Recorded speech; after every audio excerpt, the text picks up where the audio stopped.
Olá pessoal, meu nome é Ítalo, eu sou residente do programa Residência Pedagógica, sou bolsista, que atualmente está com vínculo com a escola Danilo Dalton da Rocha Correia, do município de Barreira.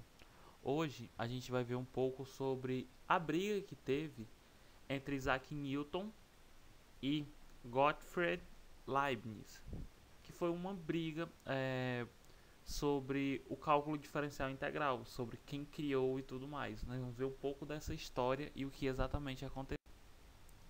A disputa mais célebre da história da ciência foi protagonizada por Isaac Newton e Leibniz há 300 anos. O objetivo da árdua briga, que marcou o procedimento para resolver, ou pelo menos tentar, conflitos posteriores desse tipo, era determinar a prioridade no descobrimento do cálculo infinitesimal.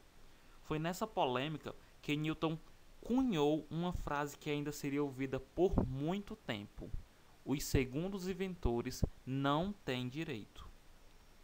O cálculo infinitesimal é uma ferramenta científica e tecnológica do mais alto nível, sem dúvida a mais poderosa e eficaz para o estudo da natureza já desenvolvida pelos matemáticos.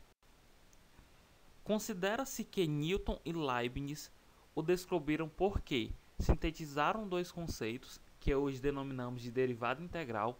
Esses conceitos de derivada integral, eles são conceitos estudados nos cursos de exatas existentes, que são, por exemplo, a matemática, a física, que no caso da Unilab nós temos esses cursos e lá nós podemos estudar um pouco de derivada integral. Então, para os curiosos, vocês podem pesquisar na internet um pouco sobre os conceitos de derivada integral, se vocês tiverem essa curiosidade, que existem diversos vídeos no YouTube que relacionam um pouco desses conceitos.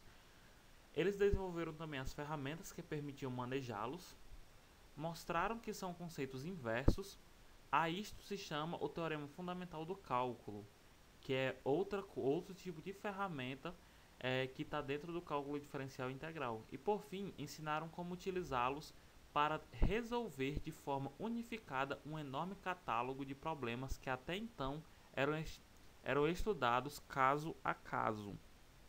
O cálculo infinitesimal transformou em meros exercícios ao alcance de um estudante de bacharelado problemas cuja resolução requeria o gênio de um Arquimedes, um Galileu, um Fermat ou um Pascal.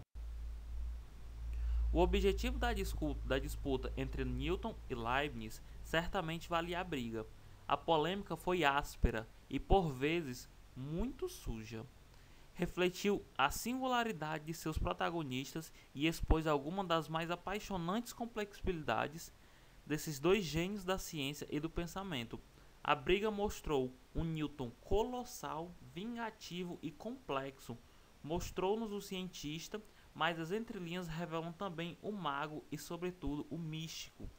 Nos escritos que Newton dedicou-se ao tema, encena-se uma espécie de adiantamento ao julgamento final, onde cada qual presta contas e seus feitos passados que salvam ou condenam.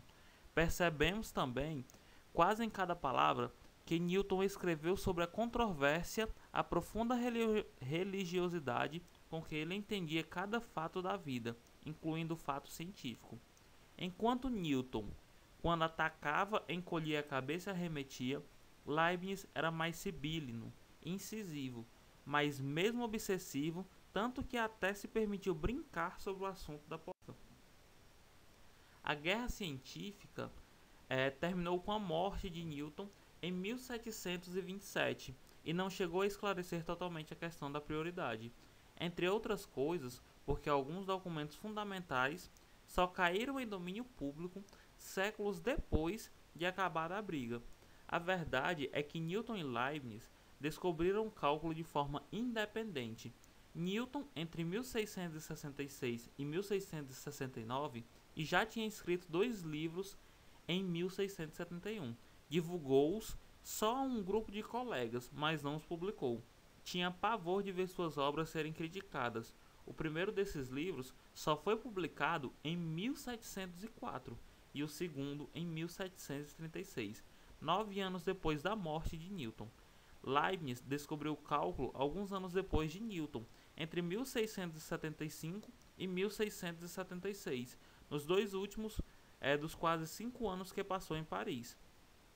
Mas publicou seus descobrimentos antes, em 1684 e 1686.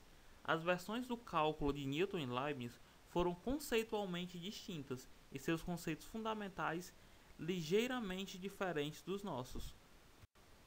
O que torna o cálculo infinitesimal tão versátil é a grande variedade de processos matemáticos, físicos, tecnológicos, econômicos e de outras índoles muito diversas que são modelizados com derivadas integrais.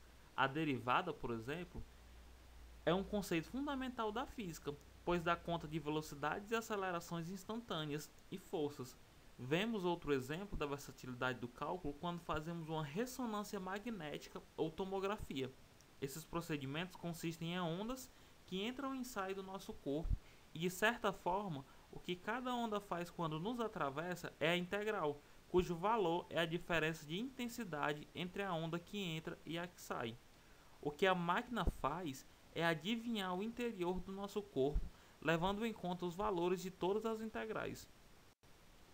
Feitos de Newton e Leibniz. A física moderna nasceu com Newton, e não por acaso. Foi ele um dos inventores do cálculo infinitesimal. O cálculo infinitesimal foi a aliado que permitiu a Newton arrematar em sua obra máxima, Os Principia, a revolução astronômica iniciada por Copérnico um século e meio antes.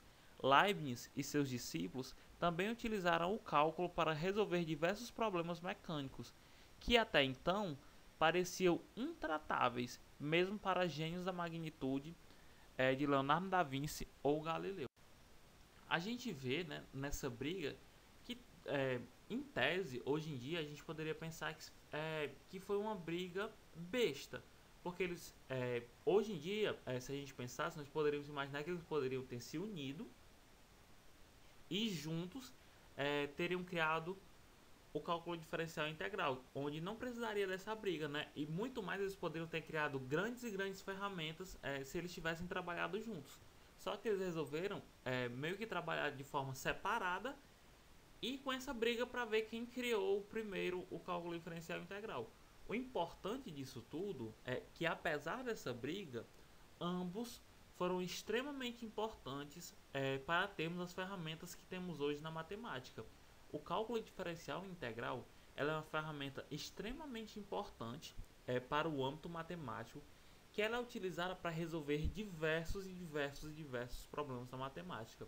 Um exemplo que eu vou dar seria a integral. A integral, na matemática, nós utilizamos a integral para o cálculo de curva, para o cálculo de área abaixo de curvas. Então, sem a integral, seria muito complicado, muito difícil da gente calcular a área abaixo de uma curva, porque a gente teria que fazer. A integral ela basicamente faz o seguinte: ela faz pequenos retângulos que, quando unidos, quando a gente soma esses pequenos retângulos, as áreas desses pequenos retângulos, a gente vai ter um valor da integral. A integral ela é basicamente isso. São pequenos retângulos formados que, quando somado à área de todos, ela chega no resultado da área abaixo daquela curva. É isso que a integral basicamente faz. Então esse é só um dos exemplos. Nós também temos a derivada, que é extremamente importante para a física, como eu citei.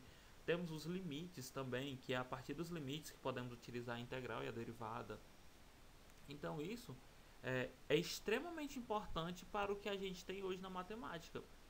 Essa briga, apesar da gente ter sido teoricamente, vamos dizer assim, besta, no final contribuiu bastante para tantos e tantos outros estudos que vieram seguidamente.